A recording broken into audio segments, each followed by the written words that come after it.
Hey everybody, thank you for coming back to me again today. Thank you for all the lovely comments and stuff I've been getting as well recently. It's really nice to sort of know that you guys are enjoying the stuff that I'm putting out.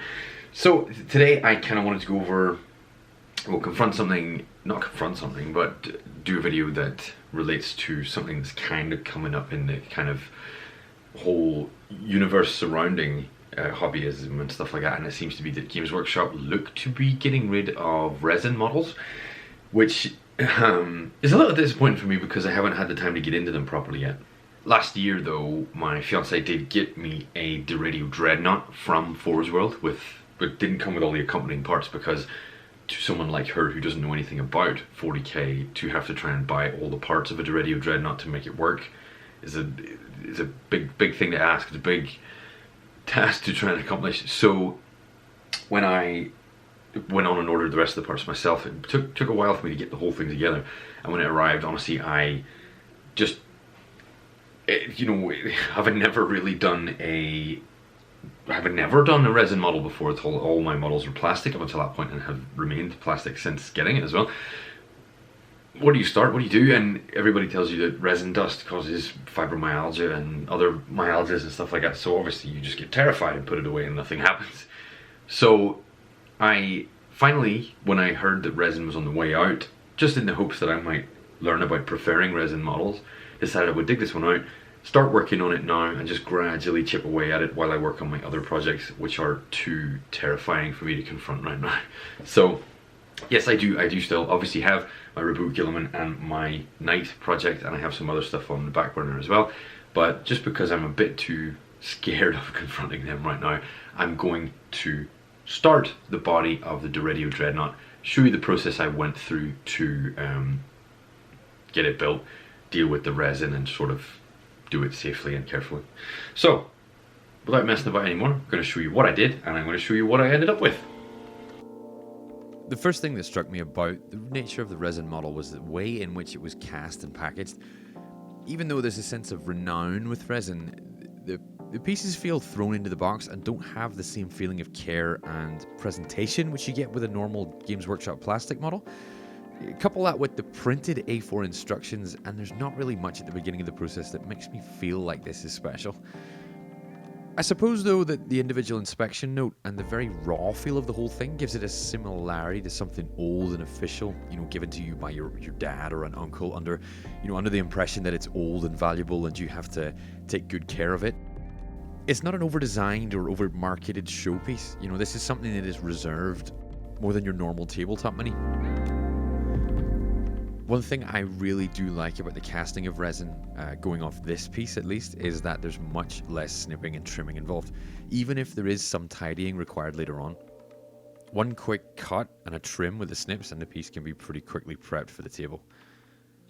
While I was cutting the pieces, I made sure to wear a pretty tight mask, although it wasn't a respirator, because realistically, who can afford one of those nowadays? I also kept a cup of water nearby to douse the dust off the pieces I was working with to stop it spreading, and then I also wiped down my desk multiple times with wet towels to make sure I wasn't much of the resin left at all whenever I was finished. As a kind of standard resin building tip, I've included just some footage here of me washing each part with an old brush and some soapy water, because just releases the release agent, gets some of that off there, means that the paint will stick to the model instead of being sort of slid off.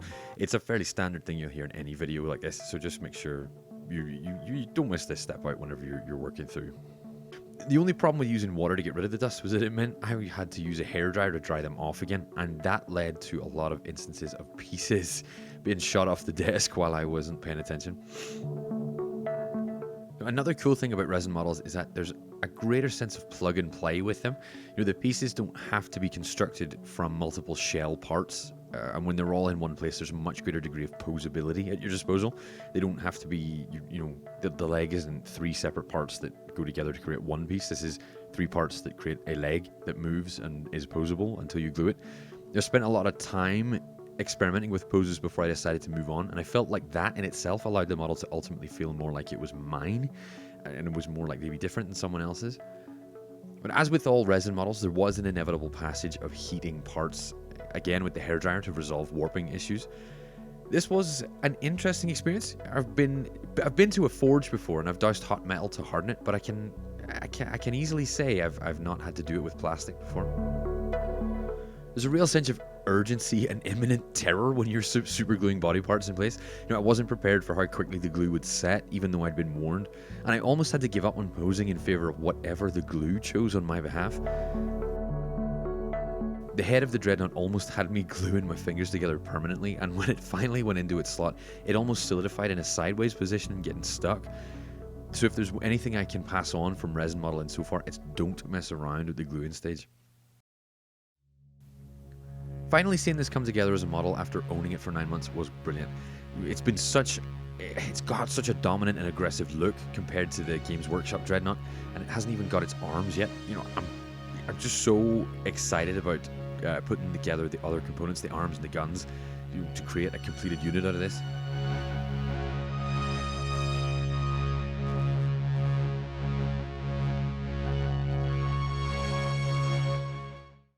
So, okay, it's really nice to kind of see the difference in the way these models turn out. I mean, I'm used to nothing but plastic models, and to have something that's a bit sturdier, it really does feel solid and very compact, and it feels like I could hit someone with it and it would be alright, although I don't really want to do that.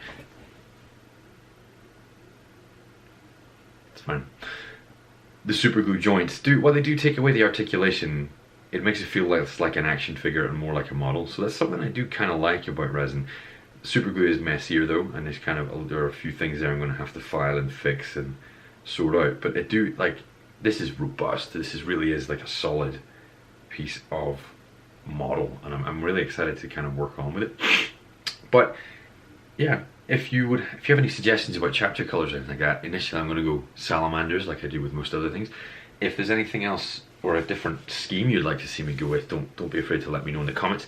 If there are any other models you'd like to see me work with, again, leave it in the comments. Also, I've been considering, because modeling doesn't fit with my budget right now because I'm still building a business, I'm thinking of opening a Patreon or something like that, which would allow me to fund hobbying on the side and make it more of a hustle type thing of some sort, so I'm funding the models and not taking money away from my business. If you think that's a good idea, leave it in the comments. If not, or if you don't think it's a good idea, also leave it in the comments. Not at the current subscriber count to really kind of consider something like that, but it was an idea that popped into my head, and it would be nice to have the opportunity. So leave me your feedback down below and let me know if you worked with resin before. Do you like it? Do you prefer plastic? Give me a shout and we'll have a chat about it. So